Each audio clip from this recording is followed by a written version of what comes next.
Hello, everyone, and welcome to Taking Over, where Ed has already made a mistake and the show has already just started, and I'm only going to be here 10 minutes. How many more will I make?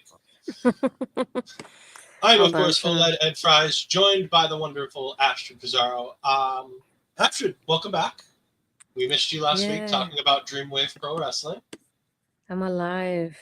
You are alive, and now I'm half dead, so that's always nice. We are removing this from Astrid's Twitch channel and trying to figure it out. Our local establishment channel. I think I just it's did up it. there now. I think I did it. Okay. Let us know if it is indeed correct or not. Yes.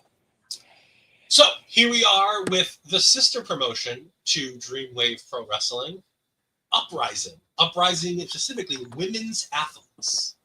Yeah. This is what we thought we were talking about when we were talking about Dreamwave last week, because we didn't do enough research going into the show, and we thought Dreamwave, that's the all women's one.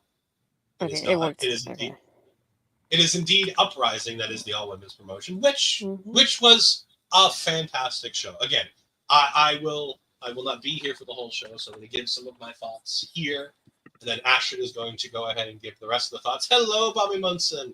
I made a mistake and I don't feel good, so I blame Astrid. Okay, you're forgiven this time around. Also, because I get yelled at if I don't, it is National Blueberry Popsicle Day. I have put it up. I'm not going to put it up on every time it gets posted. All right. So we're back here in LaSalle, Illinois. This is the day before the Dreamwave show that I talked about last week, that Astrid watched last week. So we know the main event, and we know the opening match. We know the results for those matches. We did not know the results for the rest of the matches.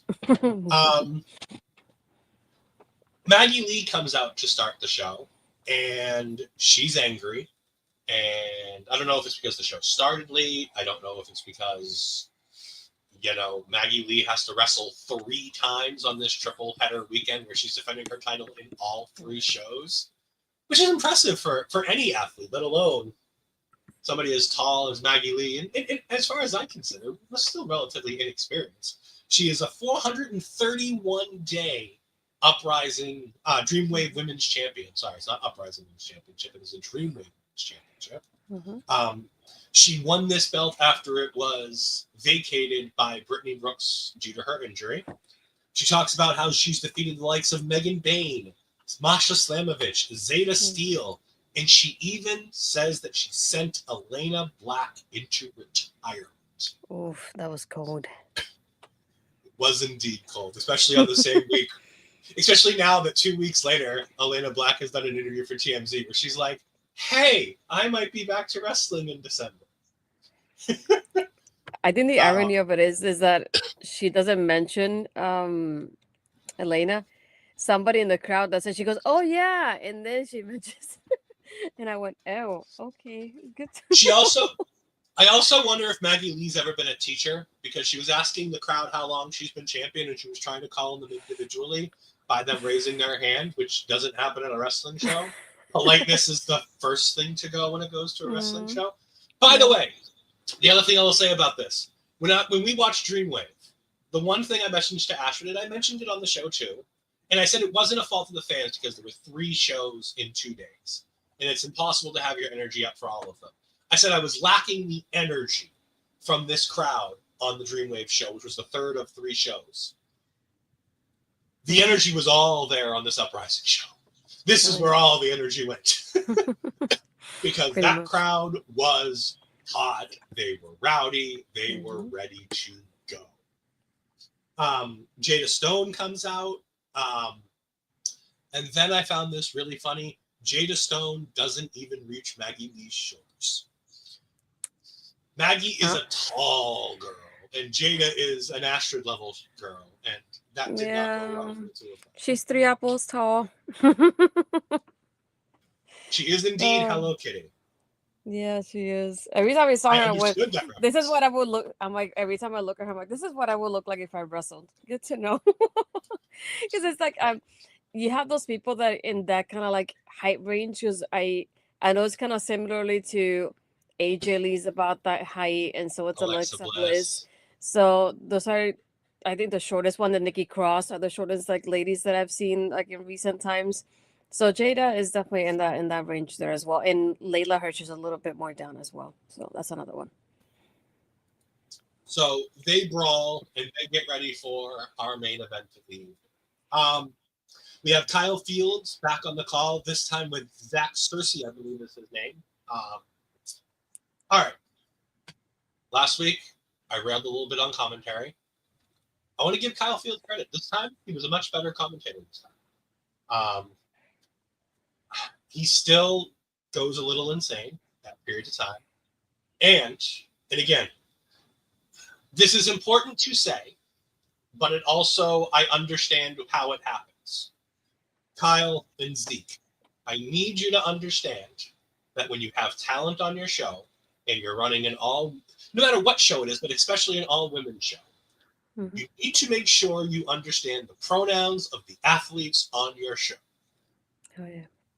While some people feel that pronouns are not important, misgendering and misidentifying somebody based on their aesthetic. And again, they didn't do anything terrible. At the end of the day, they used she, her for Abadon as opposed to they, them. But it irked me to no end because Abadon makes it very clear they are they, them. So I just felt it was a little irksome and out of place for them to constantly do it, and that there was nobody in their ear to tell them otherwise. That is the only knock on this show that I have, like a legitimate knock, because like I said, I think I don't think they did it maliciously. I think it was just Abadon is Abadon, and you default to he, him, she, her. Yeah, I think also the name of the team doesn't help them either, because if they don't know anything about Abadon and they see the name of the team, which is Living Dead Girls, they probably automatically just go to She-Her, which doesn't help either. And I think it was during the main event as well, if I'm not mistaken, they talked about Jada, and even they said, oh, we don't know really anything about Jada Stone. And it's like, I don't know how they set up these cards, but it would have been nice, like, aside from the TNA aspect of it, to... I'm not saying that I know more about Jada myself, because she's basically all over the place. I can't even name the companies that she's been at. But when you're talking about a person and highlight them in a commentary, I think it would have been nice to mention other things she has done aside from just being in TNA. And they even mentioned that they basically don't know anything about her when she's in the match. So, it's like, I feel like if you knew the card beforehand, you could have given them a couple facts about her, or she could have told her, can you give me a couple facts too? Exactly. They should have been talking to Jada. How do you want to go over on and again, this could be a question that Bobby Munson could answer. How many conversations do you have with talent going into shows? Are there things on the independent shows where they want this going over? Or is this something that people running the show want to make sure that you put over this or that? I like the fact that they put over both of these girls are in TNA, and that this is a match we could see on TNA television in the near future between Maggie and Jada Stone. But at the same time, like I said with the Chaotic show at Locked and Loaded, when you go ahead and you say, oh, we don't know anything about Miracle Generation, it's like, really? You don't like, how do you not know about talent that's announced for your show? That like during the day, that should be a conversation you have. It depends on the wrestlers. A lot of the time, they'll pull me aside and tell me, yeah, I figured as much. And again, I don't work backstage at a wrestling show. I default to Bobby, who does commentary for wrestling shows, who also does video recording for wrestling shows. So for PPW. All right. Before I get out of here, I want to give a quick rundown of some of the things I liked here. Laynie Luck. First time I never got a chance to see her. I loved her. I've thought the world of her based on everybody else's opinions of Laynie Luck for the past 10 to 15 years. I know she's a veteran. I've just never been able to sit down and watch her work. She was fantastic. I need to see more RJS in other places. I need to seek out more RJS because I think she is spectacular. And there's something fun and different about her that's different. This whole flight attendant, fly me to the moon thing, it's got something with me as like an old dude. Like that Frank Sinatra thing has got a little bit of me. I was raised on Frank Sinatra stuff. So for me, that's something I could really be into. Serena Vale versus Izzy Moreno was one of the other matches on this card. I wanted to see more of Serena in this match. This match was purpose-built for Izzy Moreno, which is fine. Izzy Moreno is the star that you're putting over in this match, obviously, and you did the job. I thought commentary did a very good job putting over Sirena and trying to make sure that we, talk about how she's a fan and this isn't something that happens all the time. And I'm like, have you looked at the NXT women's roster lately? Like, have you looked at some of these women's, like, we literally are about to get an AJ Lee return, potentially. By the way, I can't wait for her not to return and the internet to fucking burn. Because WWE accidentally set this up and it's going to be Rhea Ripley, and Rhea Ripley's going to get booed out of the fucking building. But anyways. Yeah. You can't say enough about Brittnie Brooks. Also, happy birthday, Brittnie Brooks. As we do this live, it is indeed the end of Brittnie Brooks' 21st birthday. I feel old. You feel old. I'm about to turn 42. I am almost twice as old as Brittnie Brooks. Do you feel old? I saw her balloons and I went, oh no, she's a baby. Oh yes, she is indeed a baby. She is my newest favorite female wrestler of all days. I've been living in 42 the entire time. Yeah. Me and Bobby are indeed the old people here at with Papa Smokes over here at our local establishment. I thought the match was great. Like, nothing against Aminah Belmont. I thought her promo before the match was really good, talking about getting here early, being part of the ring crew, not knowing if she's going to be on cards, and getting an opportunity to wrestle somebody like Brittnie Brooks. I love that. That was great. I thought this match was fantastic. I need more Brittnie Brooks. I need more Brittnie Brooks everywhere. I need Chaotic to book her. I need Beyond to book her. I need everybody to book more Brittnie Brooks. I need somebody to sign this girl, particularly NXT. But if it's TNA, it's TNA. But somebody needs to sign Brittnie Brooks because she's that damn good. She is the star of the night, and this, at this point, was my match of the night. It didn't end up that way, but it started there. Regan Lydale versus Gypsy Mac was a surprise great match for me. I really enjoyed this match. I've seen Gypsy Mac all over Twitter, as everybody has. It was hard trying to find a PNG of her, because she's a very beautiful woman who posts all of that. But it was hard to find things that were appropriate for a thumbnail, because I don't go that route when it comes to my thumbnails. The match was great, though. I love the Gypsy gimmick. I didn't love the finish. That was a bit yuck. But Ash will tell you more about that later. I thought Regan Lydale, for a relatively new and up-and-coming talent who's been recently trained, I thought did really well there. We then get J-Rod, the American Gladiator, who will be on the Miz's rebrand of American Gladiators coming up soon for Amazon Prime, along with people like Wardlow and others. I don't remember who else it is, but I know Wardlow, J-Rod, and the Miz are all on this show. And I feel like there's other wrestlers that I just can't remember. Yeah, I'll try to look it up while you're talking. Taking on Shazza McKenzie. I did love the shout out to what felt like to me with the New Zealand and Australia. They're essentially the same place. It felt very ed-coded, and I felt seen when that statement was made, because as we all know, it's a gimmick here where I say, oh, this country and this country that don't get along, they're the same. They're right there. They're not different. So I thought that was great. Something I didn't love was heel J-Rod threatening to call ice on Shazza McKenzie. That was, yes, I understand. Like I said, it felt very ed-coded because I've done it to the Brits and the Irish and the Scottish and what was it, the Dominicans and the Cubans and the Mexicans and all that. I think I did that one at one point too. Yeah, I mean, I've played the joke a couple times, and I thought this one was it made me feel seen. But I did want to say, since you're talking about it now, that whole ice comment was definitely one that I did not enjoy listening to, especially because it was so loud you could actually hear it. Yeah, you heard that clear as day. It wasn't like it was an accidental thing that, like the camera accidentally. No, it was J-Rod yelling it in her face as loud as she could. And for Gladiators, I see J-Rod, Jesse Cardares from Big Brother. In basically in WWE was Rick Books. Rick Books was his last name? How'd you call him? Yep. And Camille, aside from Wardlow as well. Okay, yeah, very much. Very nice. Like I said, I knew there were a ton of wrestlers on that show because it's a perfect show for professional wrestlers to be on.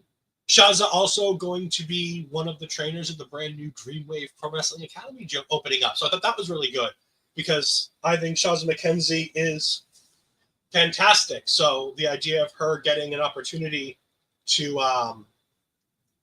go ahead and help train the next generation of young women and men is a sensational idea. Megan Bayne versus Becca. There's nothing to be said. This is match of the night because these are two stars who are absolute stars. I loved that commentary brought up how they brought Megan Bayne back because a few months ago at one of the other shows, Megan Bayne had to cancel last minute because she got signed to AEW. And they're like, look, if you're a pro wrestling organization, your star gets signed to WWE, NXT, TNA, or AEW, don't hold that against them. That's their dream. If they come back to you and they're like, hey, I would love to make up that booking, understand that they're a business person and that's their dream to get to some of these wrestling companies, and which wrestling company is different depending on which talent. I thought it was great that commentary put that over because that's the absolute right way to look at it. And that's the way the fans should look at it too. The Hale twins, I need to see more of them. I think Val Capone, I was hoping she would have been able to join us for this show because I wanted to ask her about her rant, her Ed-level rant on the Hale twins on commentary when after the bell rang. She walked over to commentary, just grabbed a microphone at them and just started talking about how much she dislikes the Hale twins. By the way, Val Capone on this show was fantastic. I love her energy. So many announcers try to have this energy and overtake the show.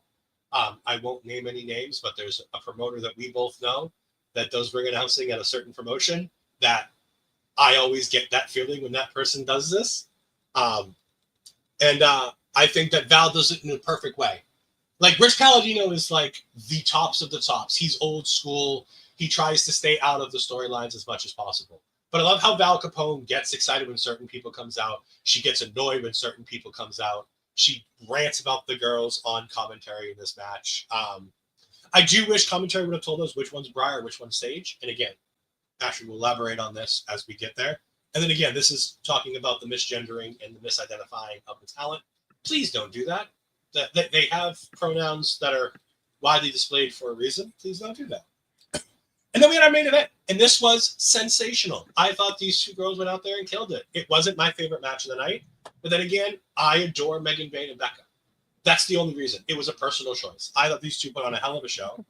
The ending of this match is entirely convoluted, and I think sets up a rematch, but that's just me.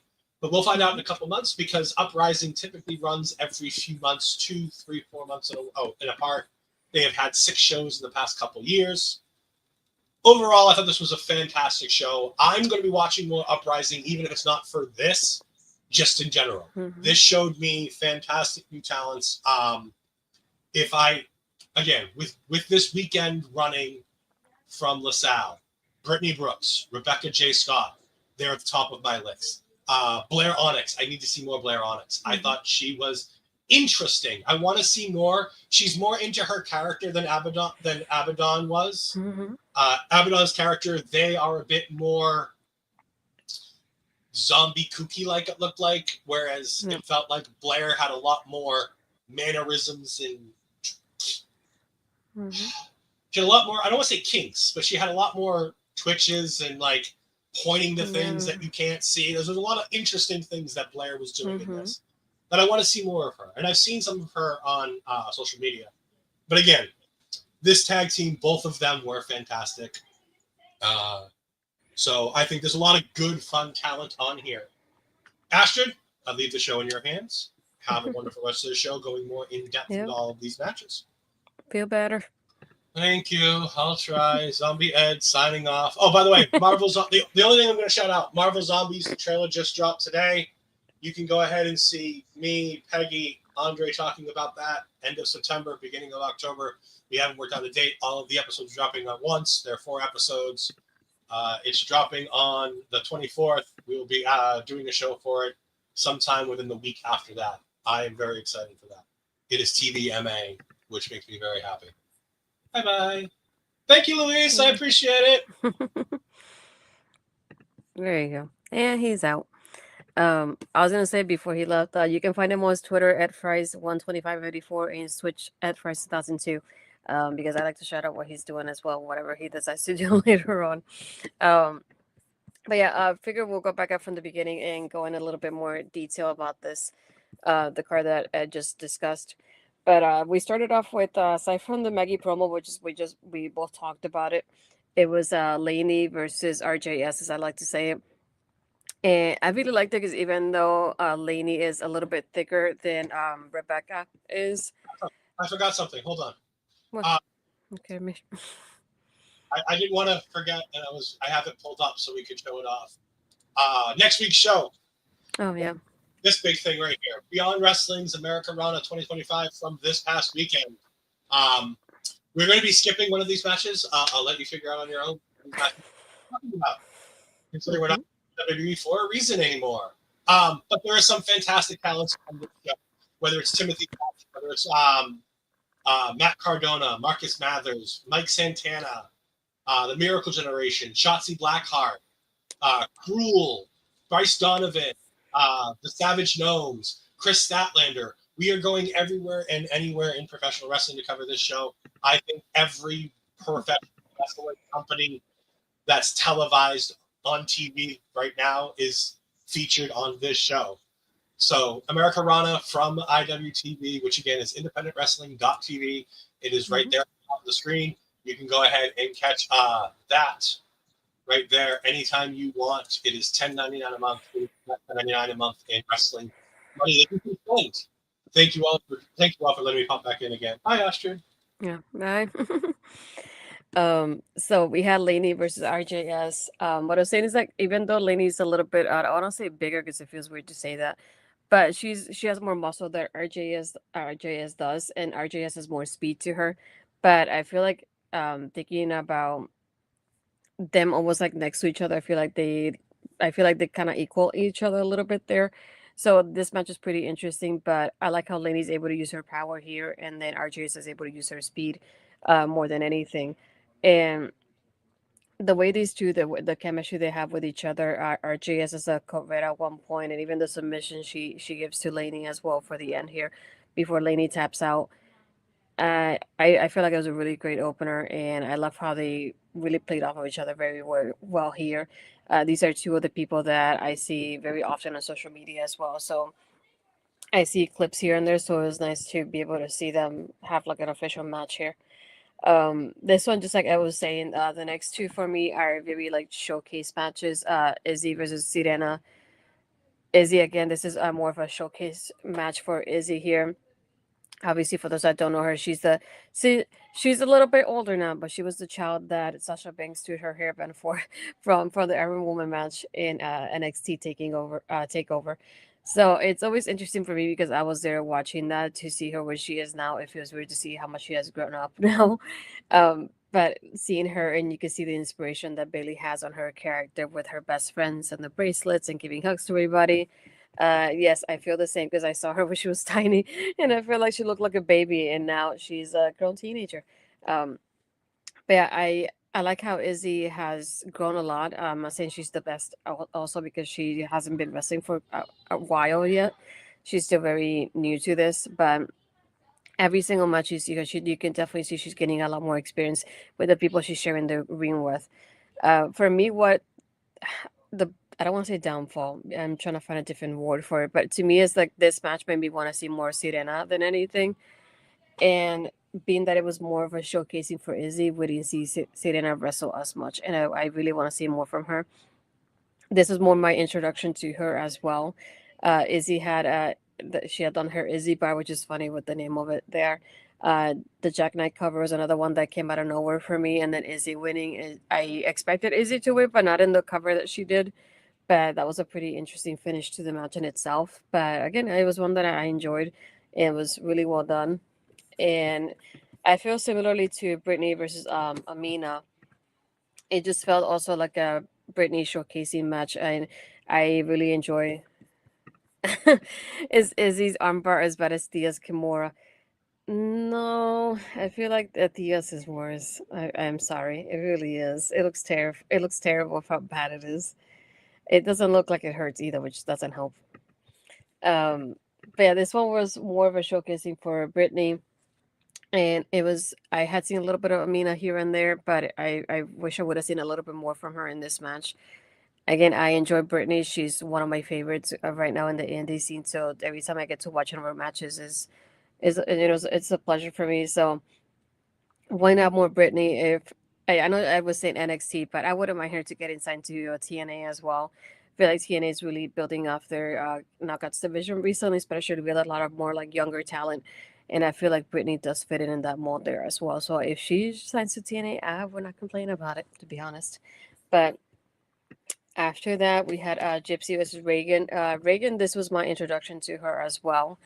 I had seen a little bit of Gypsy on social media as well. And she is somebody that I really enjoy watching. But this was more of an incredible showing for me for Regan. I really enjoyed what she gave and what she provided here and she brought to the table.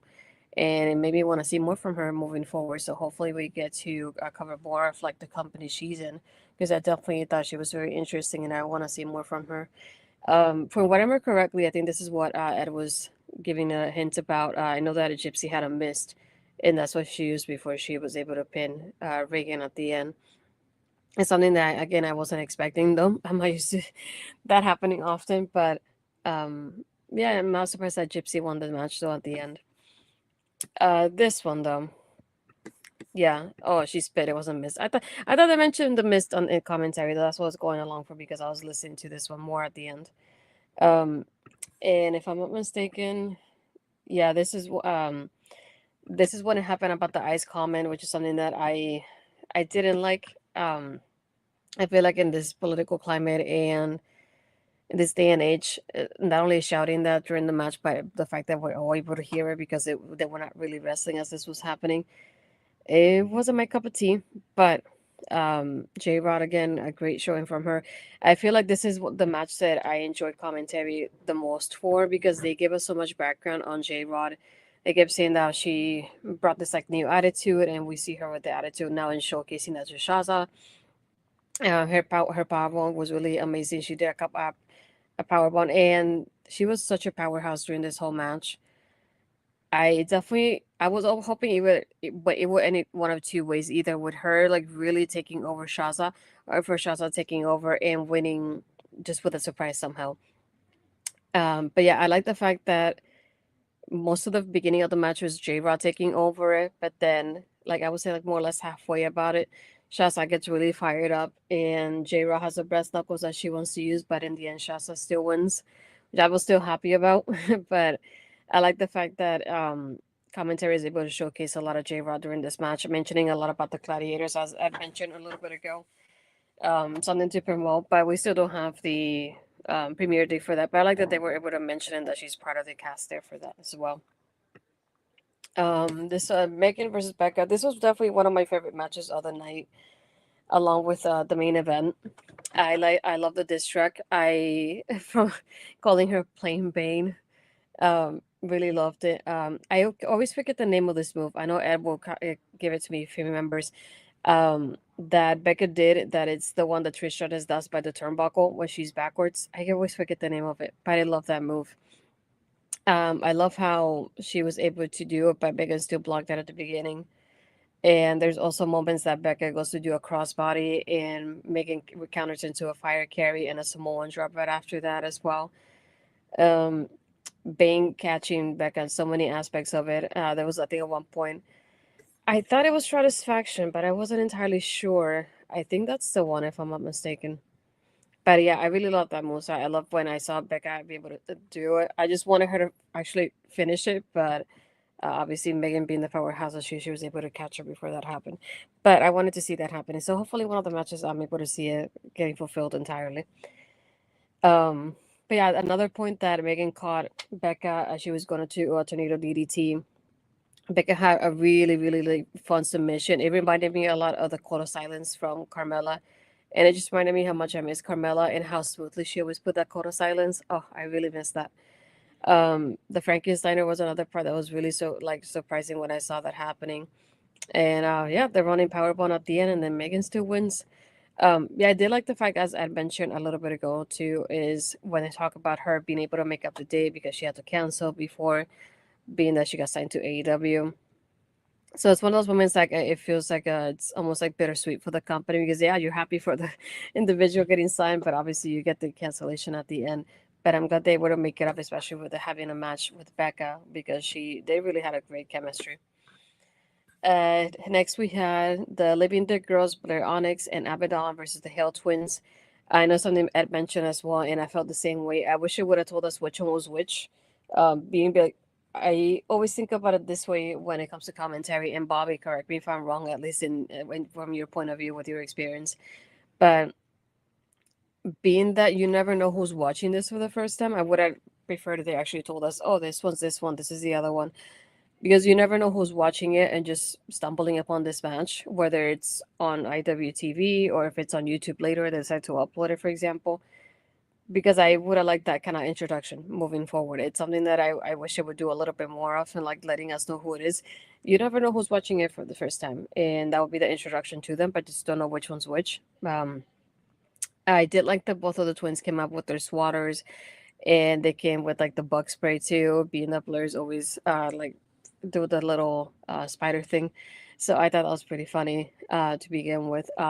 Blair did have a bridge at one point that was pretty nice, but one of the twins was able to like give her a close like right after, so it fired backfired on her unfortunately. And I really love the ending here. And this is one of those matches that I really enjoyed it. I wish it would have been a little bit longer. I know they had like what they call a meeting at the mines, and then the two sister Abigails. I love seeing both of them happening at the same time. They were so synchronized here as well. Okay, here we go, Bobby. Yes, you have to build a narrative. You have to give some insight into who they are and what have them because if you could, it could be a new viewer tuning in. We can't assume that they're familiar with who's in the ring. Yeah, I think that the most they said was like, "Oh yeah, they've been here for a while," and I was like, "Okay, how long is a while?" And then later on, they mentioned they have been there since 2022, 2023, and I was like, "Okay." And then they said they have accomplished a lot, so I was waiting for them to like list me what things they accomplished and to be able to tell me, oh, this is the one that's wearing this is the one that's wearing that, be more specific about it. And they weren't. So I would say that was the like downfall for me in commentary in this match, aside from the pronouns situation that I mentioned earlier as well with Abadon here. But yeah, I love the fact that we had the two sister Abigails that were so synchronized. And the only part that I really loved about commentary is that they mentioned that Blair and Abadon, this is the first time they actually team up, and I feel like they did great for two individuals that just teamed up together for the first time. They talked about twin magic, but I didn't talk about which is in the blood test and which are the skin tone sides. Yeah, exactly. So even me, like if I'm writing my notes, I want to be able to say, "Oh, Briar is the one that just did this to Blair," or Sage is the one that did this to Abadon, and I can't even say that because I don't know which one's which, and I hate to say it like that. Um, but yeah, I definitely would have liked for them to be a little bit more specific to which one's who, because that's all they mentioned that they have done twin magic before, and they have been able to win their matches like that. But yeah, I definitely would have wanted a little bit more specifics about them, being it was my introduction to them. But again, I loved how Blair and Abadon were great as a team, especially for two people that teamed up for the first time. So I'm hoping we do see more from them in the future together too. And for the main event, this was definitely my other match that was like my favorite was Maggie versus Jada. They had such a great chemistry. I love the way that we have Maggie using her power and using how tall she is and and that aspect of it versus Jada being shorter and she's using her speed, her agility. And Maggie did a rear view that looked pretty nice. Like it looked pretty nice when she did it. I love the timing that they have with each other here. She also gave her like a big boo as well at one point. And there was one that really surprised me, and I'm glad that commentary had a similar reaction to it. Was the arm track from Jada too? It was very impressive the way she was moving on the ropes to do that arm track there. Her submission as well. That's another thing that really it looked incredible the way she did it. Her split-legged moonsault. That's another thing for somebody really sure she did so well with her speed to be able to do this and showcase herself. I like the fact that Maggie's smart enough that she knows this is what could end the match, and she escapes after the split-leg moonsault. And Jada is able to take out everybody but Maggie, but that included the referee too. Maggie's able to take the opportunity to hit her with the title, but then when she wants to beat her, she realizes there's no referee in sight, so she's trying to get a referee. But before that happens, Jada is able to hit her with the title as well, and you see the stunner from Jada. But at the end, we have Maggie still retaining. I feel like this is especially here towards the end between Maggie and Jada hitting each other with the titles, and seeing the starter from Jada right after, it made me feel almost like, oh, this could be the moment that they actually give this title to Jada. And I like how they pointed out this is her debut in Uprising, so it's like, oh, that would have been great to do it here. And I feel like it would have been a surprise to end Maggie's reign like this. And I like that there's so many points during the match that they made me believe that Jada was gonna win, and they had me so shocked every time she did, and especially after that stunner. So it's still surprising to see Maggie retain at the end.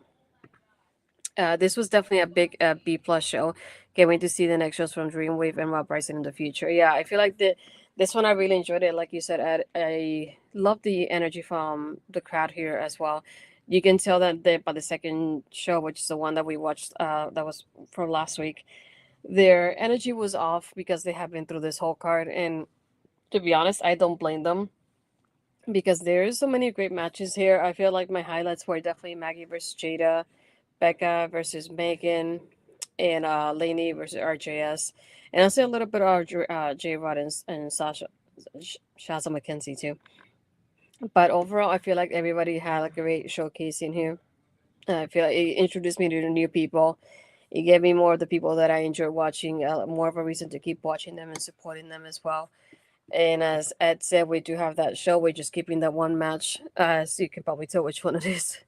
But other than that, it's it was a fun card. I really enjoyed the pacing of it too. I feel like there was no moments that I was like, nothing really particularly slow for me. I enjoyed everything. I just enjoy some matches more than others, though. I would say, but overall, yeah, I was saying, just a great like B plus card.